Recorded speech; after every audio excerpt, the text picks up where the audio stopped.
Salve rapaziada, sejam todos muito bem-vindos de volta novamente. Para você que não me conhece, meu nome é Daniel, eu sou o dono desse canal aqui, onde eu estou publicando uma série de vídeos ensinando você a montar o seu primeiro servidor Linux, partindo do princípio que você é um completo iniciante em TI, tá? Então, essa série de vídeos ela é voltada para você. Bom, nessa série de hoje, nessa aula de hoje, perdão, nós vamos abordar agora a questão da documentação, né? E finalizar esta etapa, né? Essa parte de organização de servidores, né? Ainda não termina por aqui, está chegando ao final do curso. Se você caiu aqui de paraquedas, eu vou deixar o link com a playlist completa e também aqui desse material, né? Material aqui disponível, tudo que a gente já abordou aqui. Vou falar mais sobre isso aqui ao final, tá? Mas apenas para recapitular, na aula anterior nós falamos sobre questões de segurança, tá? Conceitos básicos e visão geral, tá certo? Porque o tema de segurança é um tema muito amplo, não dá para poder fazer toda essa abordagem aqui, mas continua seguindo aí para a gente poder abordar esses assuntos, esses temas. E na aula de hoje eu vou mostrar como você pode fazer para documentar a sua infraestrutura, tá certo? Um método que eu uso para que as informações não fiquem centralizadas aqui, né, em mim, e sim compartilhadas com a equipe. E eu vou explicar aqui como você pode fazer usando um método muito simples e muito prático, tá? Então, nessa videoaula de hoje, eu vou mostrar aqui como que você vai fazer para registrar as configurações e credenciais, né, de acesso, como você vai documentar o endereço IP dessa máquina, né, o hostname, que é o nome da máquina, os ativos que estão, os serviços que estão ativos nessa máquina, nesse servidor, né? Para quem acompanha aqui, a gente fez a instalação do GLPI. A gente vai fazer alguns testes de validação de acesso também externo, né? Acesso externo às aplicações, não necessariamente externo, mas a gente está fazendo uma simulação de ambiente. E como você organizar, né, e ter o controle das tarefas. Nesse caso aqui eu vou usar uma ferramenta chamada Monday, mas você pode usar o Trello, o Notion, qualquer uma, contanto que você consiga, né, organizar as demandas que você tem aí para poder atender as suas demandas. Tá? E ao final nós vamos, vou deixar disponível também um exercício, né, para você criar essa documentação. Eu vou deixar disponível o documento para você, só vai apenas preencher, vou mostrar como é que foi que eu fiz, tá certo? Testar os acessos e trazer, né, dar essa moral aqui para mim, que estou produzindo esse conteúdo completamente de graça, tá? Então você faz o exercício e pode publicar lá no LinkedIn também, tá bom? Para não perder muito tempo aqui, eu já tenho tudo pronto, é mais um passo a passo mostrando para você o que você vai fazer, tá certo? O que você vai fazer, porque eu já fiz todos os testes aqui, todas as validações, e aí você basta executar. Então vamos lá, para a gente não perder mais tempo. Bom, eu estou aqui já com a tela do meu computador, tá certo? Eu estou aqui com a minha VM, com todos os snapshots, mas repito aqui mais uma vez, né, se você cair aqui de paraquedas, volte nas aulas anteriores, você vai entender o que são e por que devemos adotar essa prática, né? E eu já fiz algumas mudanças aqui. Para quem chegou agora, já vai encontrar tudo alterado, mas quem já vem acompanhando vai perceber aqui as mudanças que eu fiz. Ok, mas com base em que eu fiz essas mudanças? Deixa eu mostrar aqui uma coisinha para vocês, que é uma planilha que vai estar disponível também lá no nosso repositório, tá? Nosso disco lá do Drive, todos os links vão estar aqui na descrição, tudo bem? Então, eu criei essa planilha aqui, claro que com o auxílio da inteligência artificial, eu não tenho nada contra quem usa, porém eu sempre recomendo usar com cautela e sabedoria. Não transfira o seu conhecimento para a inteligência artificial. É uma ferramenta de aprendizagem. Então, utilize como um apoio técnico, tá? Para que você possa tirar suas dúvidas, tá certo? E supervisionar caso você venha desenvolver alguma solução. Então, supervisione, tá certo? O desenvolvimento, porque por ser uma ferramenta eletrônica, ela comete erros, tá bom? Então, vamos lá.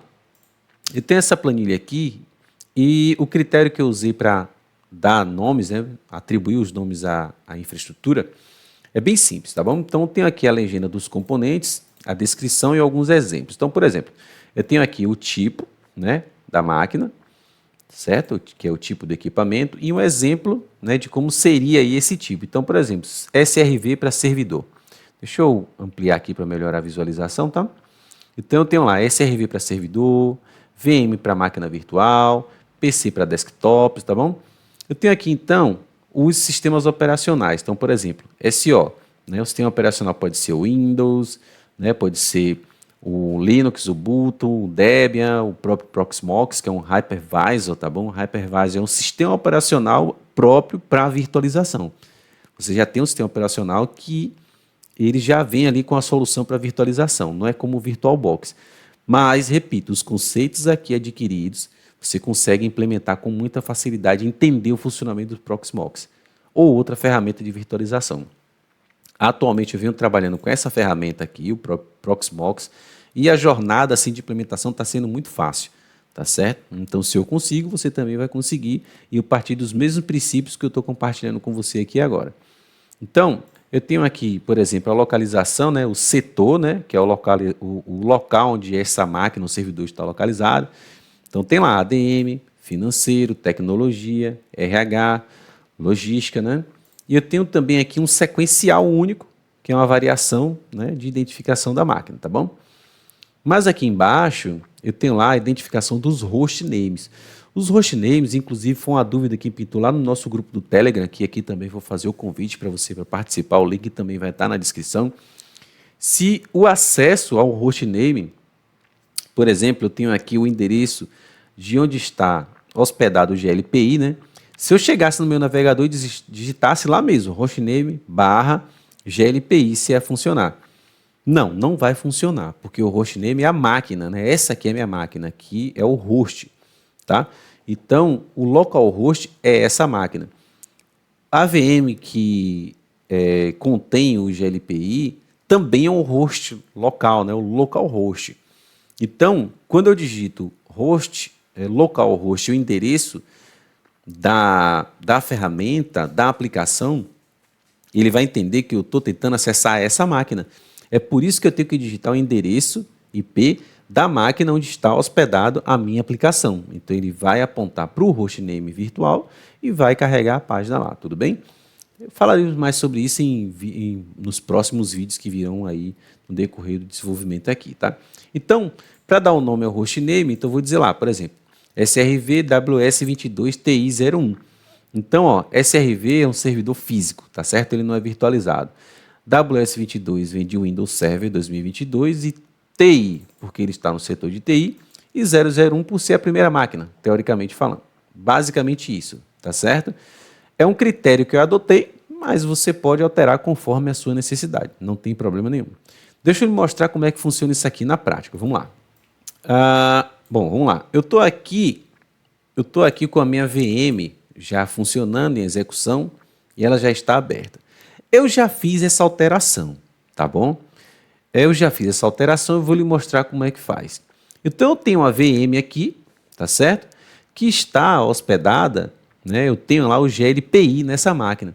Então, seguindo aquela planilha, aqui eu fiz a alteração, ela estava com um nome genérico. Para quem está acompanhando aqui, ela estava com o nome de Linux Lab. Então, eu fiz essa alteração justamente para poder padronizar essa máquina, né, o nosso ambiente. Então, como é que ficou? VM, né, de Virtual Machine, UB22 de Ubuntu, na sua versão 22, aí é um tanto genérico, né, 22.04, tanto faz, você pode documentar lá na planilha, já já eu mostro para vocês. GLPI é a aplicação que eu tenho nessa máquina, ele está no setor de TI e é a primeira VM, 001.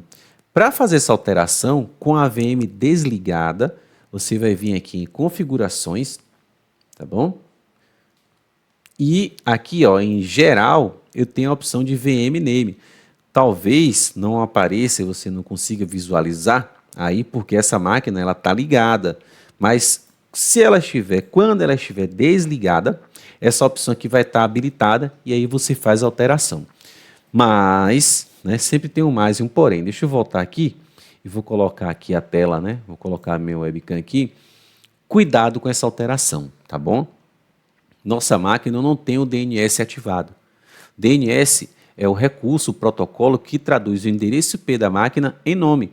Então, ao invés de você digitar um endereço lá qualquer, 27 ponto não sei quanto, alguma coisa, e ele abrir a página do meu site, você digita o nome do meu site, danielsantoti.com.br.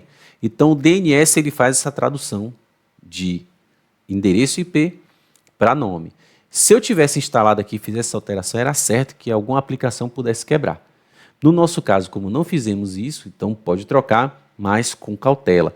Todas essas alterações devem ser planejadas. Você tem que ter lá, por exemplo, um backup dessas informações. Né? Você tem que testar, validar antes no ambiente de teste, criar uma máquina com as mesmas configurações ou parecidas e fazer a mudança, para depois sim você liberar para a produção. Tudo bem? Fica essa dica aí. Coloque na cabeça sempre assim, ó, seguro morreu de velho, tá bom? Vamos lá, vamos continuar aqui. Beleza, a segunda alteração que nós vamos fazer aqui é alterar o hostname da máquina. O hostname é o nome do host. Host é computador, pessoal. Host quer dizer computador. E quando eu digo localhost, eu estou dizendo que é o computador local. Então, o meu computador aqui, ó, é um localhost. A VM com Linux é um localhost. Ou seja, sempre que eu falar localhost é a máquina local, tá certo? Porém, da minha máquina, para acessar a aplicação que eu tenho aqui no servidor, eu preciso informar o endereço IP deste servidor. Do contrário, se eu utilizar localhost barra e a aplicação que eu quero acessar, vai dar falha, porque o localhost está apontando para a minha máquina e não para o servidor. Entendido até aqui? Então vamos lá. Aqui, o nome da máquina, Linux Lab, tá certo? E a alteração foi feita para VM, tá? Deixa eu destacar aqui, ó, VM UB22TI001. Se você for consultar lá na planilha, você vai ver que ele vai estar na seção de localhost, já já eu vou mostrar para vocês, tá? Então eu tenho aqui uma virtual machine com o Ubuntu na versão 22, na seção de TI e 001 porque é a primeira VM, tá bom? Ah, mas por que não colocou o GLPI? Repito, fica a seu critério, contanto que esteja documentado. Esse foi o critério que eu utilizei. A planilha vai estar disponível para você e você pode usar como quiser. É apenas para você ter um norte, tá? Para fazer essa alteração aqui, você vai fazer o seguinte, partindo do princípio também da segurança, do backup, para não quebrar suas aplicações, enfim. Para você fazer essa alteração, você vai fazer o seguinte, você vai digitar aqui, ó, sudo vim ou nano, por exemplo, que é um editor de texto, fica a seu critério, vim, barra etc hostname, tá certo? Vai dar enter, vai digitar a sua senha super poderosa e ele vai abrir esse arquivo. Então, antes da alteração, o nome da VM era justamente aqui, ó, Linux Lab. E aqui mais uma dica, tá? Mais uma dica. Não delete o nome, você pode precisar posteriormente, tá certo? O que eu fiz aqui? Eu adicionei, tá? Adicionei uma hash antes do nome, que é para comentar essa linha. Então, o interpretador aqui do Ubuntu, ele não vai ler essa linha. Ele vai ler, mas não vai interpretar, tá certo? E aí, eu fui lá, adicionei aqui, ó, deixa eu mostrar como é que estava. Ele estava desse jeito aqui, tá certo? Eu vou lá, adiciono aqui essa hash, e aqui eu coloquei aqui em cima, tá? Mas se você quiser colocar logo abaixo aqui, não tem problema nenhum também. Então, eu coloquei aqui o nome do host, que está de acordo lá na nossa planilha. Então, eu coloquei VM UB22TI001, tá? Lembrando aqui dos hífens. Repito, foi o critério que eu adotei.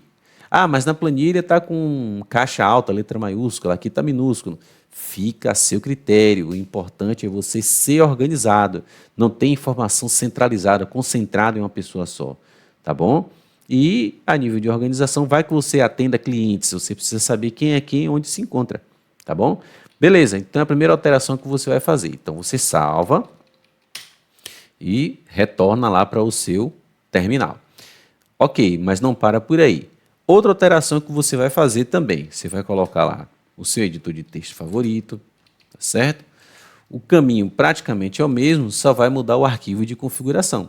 O primeiro era o hostname, o segundo é o hosts, tá certo? e aí eu vou dar Enter aqui, e ele vai ter aqui, ó, mesmo processo. Deixa eu mostrar aqui para vocês, tá? Ele estava aqui, ó, 127.0.1.1 Linux Lab. Então, eu comentei essa linha e adicionei essa linha aqui, ó, 127.0.1.1, e aqui ao lado eu coloquei o nome desta VM, desse host, né? Coloquei lá, VM UB22-TI, e aqui dá até um errinho aqui, ó, tem um ponto, ó. Nesse caso aqui já vou alterar aqui, ó. Tá vendo aqui? Underline, perdão, traço 001. Não interferiu no funcionamento, que isso aqui é mais voltado para DNS, tá certo? Mas, de qualquer forma, você pode fazer sem problema nenhum, tá? Então, vou salvar aqui. Feito isso, você pode reiniciar a sua VM e quando ele retornar, ele já vai estar com o nome aqui, ó, do host que você alterou. Tudo bem? Apenas isso por enquanto e nada mais. Vamos lá, ainda tem mais algumas informações aqui que eu preciso passar para vocês. Pronto, estou de volta aqui, vamos repassar nossa planilha. E olha só, eu tenho aqui, ó, servidores físicos, logo aqui abaixo, tá certo? Servidores físicos. Servidor físico, pessoal, vamos dizer que eu tenho lá um workstation, um servidor, e nesse servidor eu instalei o Proxmox. Então esse servidor ele é físico. Vamos supor que o meu computador aqui seja um servidor e ele esteja com o Windows Server. Então vou clicar aqui nessa aba e logo aqui em cima você vai ver o seguinte aqui, ó. Deixa eu voltar aqui, ó. Olha só. O número aqui 01, né? 1, né? E eu tenho lá, digamos, a minha máquina, o meu computador é um servidor com Windows, tá bom? Então eu estou dizendo que eu tenho um servidor com Windows na versão 2022, está localizado no TI, setor de TI, e por ser a primeira máquina, 001, tá certo? Nesse servidor ele tem esse endereço aqui, um endereço aleatório. O sistema operacional Windows Server 2022, vou até corrigir aqui, ó. Eu não sou muito conhecedor de Microsoft, então se tiver algum erro aqui, por favor, vocês me dêem um desconto, tá? A função dele é um hypervisor, a minha máquina não é um hypervisor, mas o hypervisor é um sistema operacional de virtualização. Como exemplo, o próprio Proxmox, que é um Debian Linux, com um recurso de virtualização. Você pode instalar o Debian e depois instalar o hypervisor, ou já baixar o hypervisor e fazer a instalação no servidor. Então, ele é um sistema operacional para virtualizar e pronto, acabou. Então, digamos que a minha máquina aqui é um hypervisor. Seguindo mais adiante um pouco, a localização, tudo que está lá na nomenclatura, tá? Aqui diz que ele está ativo. Aqui ele fala quando foi a última manutenção, isso aqui eu fiz o ajuste na data de ontem, né? Ele tem acesso ao Ndesk? Sim. Qual é o ID da Ndesk? Aí você vai e informa aqui, tá? Ele tem uma conta local? Digamos que sim. Qual é a senha, o usuário da conta local? Porque em infraestrutura de redes, você tem o suporte local, diretamente naquela máquina, onde você faz as alterações, instala programa, faz os ajustes necessários, implementa algumas diretivas de segurança. E você tem também o administrador de rede, que é onde você faz mapeamento, por exemplo, dos pontos de rede, por exemplo, onde você tem acesso lá a um file server, né, com as diretivas de segurança, controle de acesso. Então, normalmente, em infraestrutura, você tem esses dois ambientes, digamos. Então, o suporte local atribui um nome para esse aqui, tá? Mas pode ser administrador, não sei, o nome que você definir. Normalmente é administrador, mas você pode criar uma conta somente para suporte com acesso limitado. Você vai adicionar uma senha. Repito, se você for usar a planilha, cuidado para não vazar essa planilha, deixe somente sua equipe, mas eu vou mostrar aqui no final uma ferramenta onde você pode controlar essas senhas, inclusive gerar senhas fortes e aleatórias.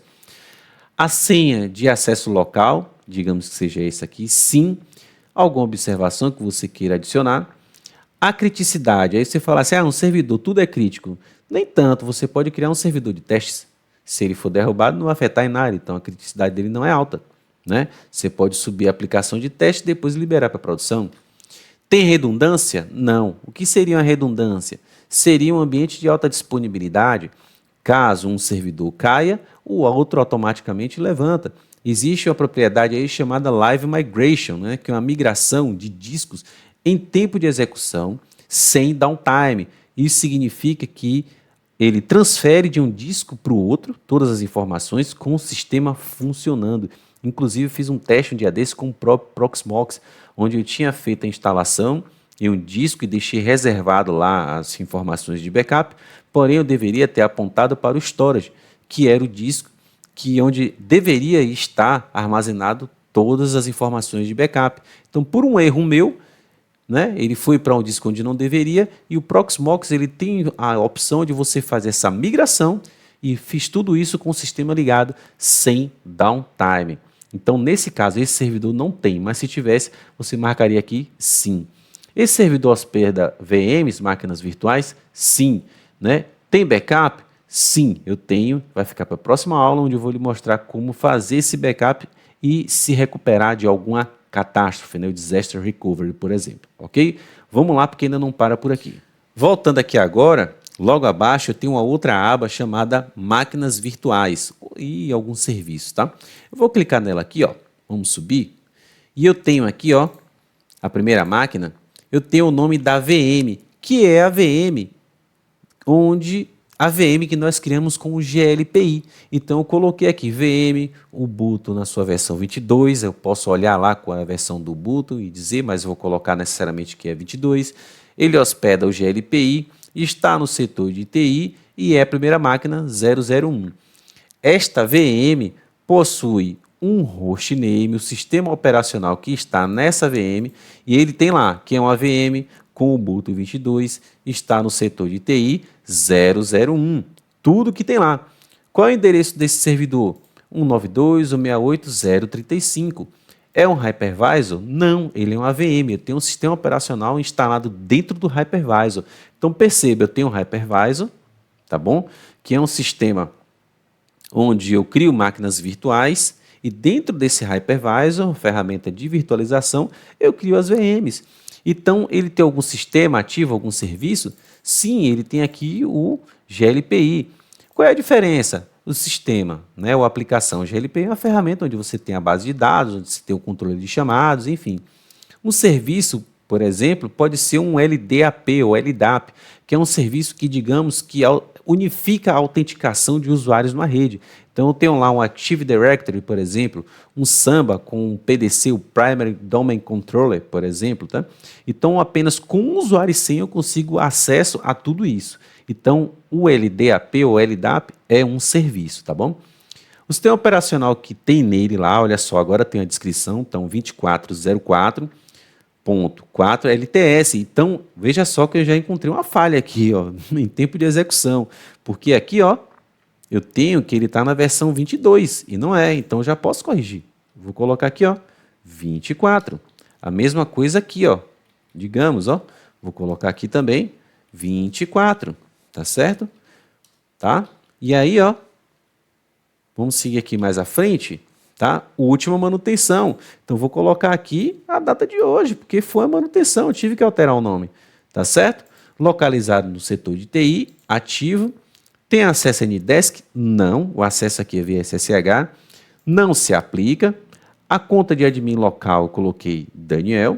A senha aqui, que é a senha super poderosa. A senha local não coloquei nada, tá bom? E observações também não. A criticidade dele é alta, porque é uma aplicação que serve à produção, então se cair já era. Possui o backup? Sim. Frequência do backup sempre será diário, geralmente 2, 3 vezes por dia, né? E o responsável por ele, no caso, sou eu mesmo, tá certo? Então, também documentado. Repito, o critério que eu adotei, este documento vai estar disponível para você, fica a seu critério de como você vai usar ele. Não acabou, vamos lá, falta um aqui ainda, bora ver. Beleza, de volta, eu tenho aqui mais uma aba chamada Senhas e Aplicações, tá? Olha só aqui, ó, Senhas e Aplicações. Clicando nela, eu tenho aqui, ó, por exemplo, eu tenho o GLPI, que está no servidor 192.168.035/GLPI. Inclusive, posso adicionar até um link direto aqui.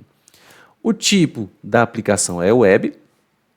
Ele está no servidor ou host, aí fica a seu critério de colocar o servidor ou host, eu preferi colocar o host, inclusive vou alterar aqui também, tá?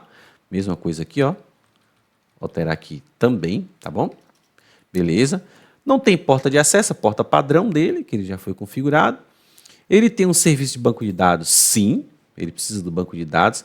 Criticidade alta, primeiro por conta do banco. Se acontecer alguma coisa, o impacto será direto na produção, tá bom? Neste mesmo servidor, observe que o endereço é o mesmo, eu tenho um MySQL, um MySQL ou MariaDB, tanto faz. O acesso a ele, o web é via endereço /phpMyAdmin. Eu não coloquei o protocolo aqui, tá? Mas vai depender da sua infraestrutura, o HTTP ou HTTPS. Não coloquei, mas já sabe aqui qual que é. Também é web, apesar de eu poder acessar localmente, mas nesse caso estou acessando o web. O servidor onde ele se encontra, perceba que é o mesmo, tá bom? A porta padrão, mas eu não coloquei aqui. O banco de dados é o MySQL ou MariaDB. Criticidade alta, o impacto direto na produção, tá certo? Então, para visualizar, então, tudo documentado aqui. Chegou um analista novo para trabalhar contigo, olha, tem essa planilha aqui que você pode se orientar, o máximo que você puder fazer aí é dar alguma informação. Olha, aqui você encontra nessa aba, por exemplo, esse servidor você encontra essa informação aqui e pronto, tudo documentado. E você também não se perde, né, em senhas, em acesso, tentar lembrar tudo de cabeça. A documentação está aí, muito simples. Para a gente seguir mais um pouco, deixa eu mostrar mais uma ferramenta, porque aqui eu falei sobre senhas. Não é muito legal você deixar senhas em planilhas. Então, pensando nisso, deixa eu mostrar uma coisa para vocês aqui. Bora lá. Bom, pessoal, essa ferramenta aqui, ó, é o Bitwarden, tá certo? Eu uso constantemente. Inclusive, quando eu estava gravando esse vídeo, eu descobri que você pode utilizar ela self-hosted. O que é isso? Você hospedar localmente, como a gente fez com o GLPI. O que ela faz? Ele é pago, mas o plano gratuito te oferece um monte de recursos. Você pode usar como extensão no seu navegador, como está aqui no meu aqui, ó, tá vendo aqui?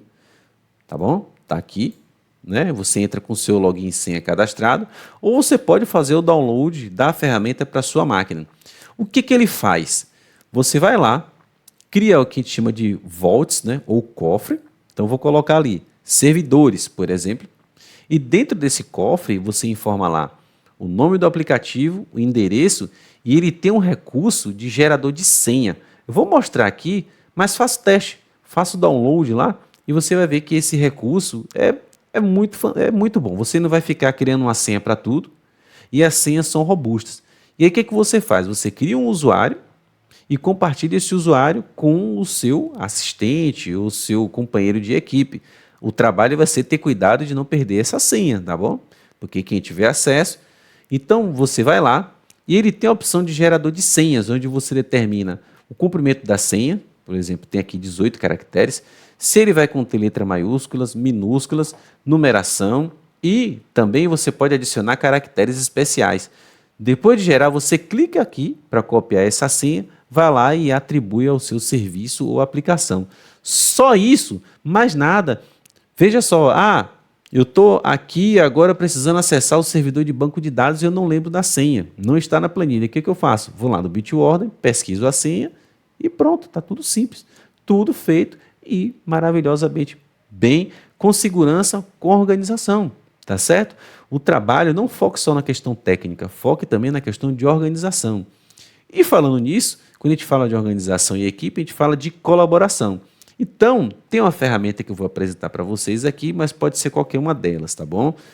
Que é justamente para você gerenciar suas tarefas e compartilhar com a sua equipe. Saber quem está fazendo o que e quando e aonde, por exemplo. Então, deixa eu mostrar isso aqui para vocês. Bom, resultado que o meu OBS travou aqui no meio da gravação, eu pensei que tinha perdido tudo aqui. Bom, enfim, trazendo aqui a ferramenta de gestão de tarefas, eu uso no trabalho, né? E eu estou trazendo aqui para vocês, mas assim, pode ser esse aqui, pode ser o próprio Trello, pode ser o Notion. Eu estou olhando aqui o Monday porque ele tem vários recursos, você tem tudo agregado num espaço só. E é interessante que você aprenda a mexer com ele também, tá? Então aqui eu tenho um quadro de tarefas, onde eu tenho lá as atividades que eu preciso executar. Então, por exemplo, deixa eu ampliar aqui, ó, documentar a infra, fazer o inventário, né? Então, o responsável, posso clicar aqui mesmo, definir quem é o responsável por isso. Se tiver mais pessoas na equipe, você pode ir lá determinar quem vai fazer, tá bom? Aprenda a gerenciar suas tarefas, tá certo? E saber aí, né, o andamento delas, né? Então, o Estácio, por exemplo, está pronto para começar, vou dizer que ele está em andamento, né? Qual é a prioridade disso aqui? Coloquei alta, vou colocar aqui média, porque é uma questão de organização, né? Depois de pronto, agora eu vou fazer essa mudança. O tipo, né? Então vou dizer aqui que sei lá, vou criar aqui uma etiqueta, né? Então o tipo, vou colocar aqui documentação, né? Por exemplo, né? Documentação, né? Aplicar, pronto. Eu vou dizer aqui, ó, o tipo aqui é documentação, né? O ID da tarefa, né? O ID da tarefa é criar automático. O épico ele já criou, aí, porque ele tem uma inteligência artificial, ele já criou aqui, né? Que é uma referente à infraestrutura. Se eu quiser adicionar algum link, pode ser do GitHub ou qualquer outro que seja, né? Enfim, e aí, ao passo que você vai evoluindo com as suas atividades, você vai acompanhando. Então, por exemplo, finalizou, você vai clicar aqui em andamento e colocar aqui em feito. Inclusive, você pode rodar uma automação e quando ele finalizar, você pode criar um grupo aqui dizendo assim, finalizado. E aí, você pode acompanhar o andamento, a produtividade, a sua, da equipe que você trabalha ou da sua equipe, enfim. É mais uma questão de organização, tá certo, galera? Porque assim, ó, eu pego muito caso, deixa eu voltar aqui com minha tela, eu pego muita situação em que a rede, né, a infraestrutura de rede cresce de maneira desordenada e desproporcional. E aí, para reorganizar tudo, basicamente o que você vai fazer é voltar para isso que foi feito agora. Então, essa parte ela é mais demorada, mas depois de pronta e organizada, fica muito mais fácil para você escalar o seu ambiente, porque está tudo documentado e organizado, tá certo? Então, é basicamente isso aqui. A aula realmente ela ficou longa, como sempre, mas assim, eu trouxe o máximo que eu pude de conteúdo aqui para que você realmente entenda como é o trabalho de um bom profissional de TI, que é o que vocês pretendem ser, tá certo? Então, antes de terminar, pessoal, olha só a quantidade de material que a gente conseguiu produzir aqui já. Vê só isso, ó. Aqui, o nosso repositório no GitHub, deixa eu voltar aqui, ó. Repositório no Git, eu tive que reiniciar tudo porque deu um problema aqui, né, na minha máquina e meu mouse também tem uns dias que ele não está trabalhando do jeito que eu quero, tá? Então, ó, olha só, aqui toda a ementa, né, e o roteiro de tudo que a gente já fez até agora, a gente já está na reta final, já está finalizando mesmo, tá? A gente aqui, ó, chegou nessa etapa de documentação, tá bom? Tem um exercício, tá certo? Tem aqui o material de apoio que eu já vou mostrar para você, a metodologia. Estou sempre atualizando, eu fui atualizando de acordo com o desenvolvimento. O que eu vou pedir para você aqui é clicar nesse link, ó, e vir aqui em Estar, tá? Já está crescendo aqui também, ó, já aumentou a quantidade. Muito obrigado mesmo, de coração, galera. Se você tiver uma conta aí, ó, no GitHub, eu só peço essas coisas. Vai lá e clica aqui nesse Estar. Ele vai chegar a um ponto em que esse material, esse repositório vai ser compartilhado automaticamente no próprio GitHub. Eu quero levar isso aqui para mais pessoas. Aliás, nós vamos levar isso aqui para mais pessoas. Vamos criar uma comunidade forte e o meu objetivo é levar a educação para mais pessoas, tá certo? Todo o conteúdo aqui é gratuito. É óbvio que em algum momento eu posso disponibilizar alguma coisa para comercializar, um paper, sei lá, um tutorial, não sei, enfim, mas meu objetivo principal não é esse. Isso vai vir como resultado de um trabalho bem feito. Meu objetivo é compartilhar conteúdo e levar a educação para mais pessoas. Olha só aqui a quantidade de vídeos que já foram produzidos, tá? Tudo isso aqui foi material produzido aqui. Eu fiz o máximo que eu pude para entregar mesmo um material de qualidade. Só não está aqui nessa aula que eu estou gravando hoje, tá certo? Então a aula 19 é o que eu vou publicar, que é essa que eu estou gravando agora, tá? Compartilhei essa ferramenta aqui com você, tá vendo? Tá certo? Meu mouse aqui bugado, né? Essa ferramenta aqui contigo. Aqui é o drive com todo o material, tá bom? Todo o material que eu uso aqui de PDF, links e tudo tal, vai estar aqui nesse drive aqui. O link também está lá, né, no nosso GitHub aqui, ó. Se você chegar aqui no final, ó, tá aqui, ó, para acessar esse material. Então, todo o material que eu estou usando, eu estou sempre revisando e publicando aqui. E também mais essa ferramenta aqui, né, que é o Monday. Eu posso trazer outras ferramentas aqui também, tá certo? Mas por hoje é só, estamos na reta final do nosso conteúdo, eu estou muito orgulhoso com tudo isso aqui, agradeço imensamente a todos vocês que estão acompanhando, deixando comentário, participando lá no grupo do Telegram. Para mim isso não tem preço, não tem preço mesmo. Então, galera, muito obrigado mais uma vez pela paciência de vocês, pela audiência, continuem sendo essas pessoas maravilhosas que vocês são e vamos para o próximo, porque tá acabando, mas assim, eu vou deixar aquele gostinho de quero mais, porque tem muita coisa por vir aí. Valeu? Forte abraço e fui.